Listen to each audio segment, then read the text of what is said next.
curso por la necesidad un poco de mejorar las instalaciones, las dependencias colegiales y adaptarlas mucho más a los requerimientos que tenemos dentro del colegio. Buscábamos un espacio más abierto, más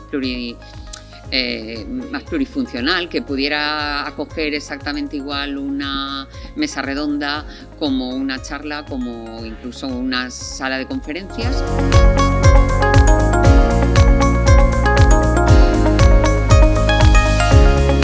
Lo que proponemos es apagar esa sala para centrar nuestra atención en lo que se vaya a exponer, lo que se vaya a contar. Entonces, bueno, lo que proponemos es utilizar el espacio al máximo y bueno, mediante una serie de paneles, hacerlo lo más flexible posible.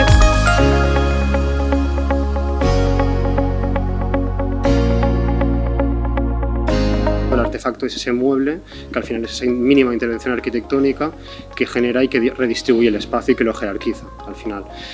Es un mueble que al final actúa como un artefacto porque de él salen elementos que son mamparas, cortinas, muebles, escenarios, etc.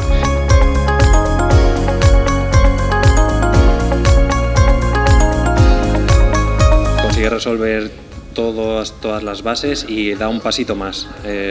Lo que hago es dar muchísima más polivalencia al espacio de la que me han solicitado en las bases, y todo por el presupuesto que se ha solicitado. Está contrastado con un montón de empresas que se puede ejecutar tal cual está proyectado.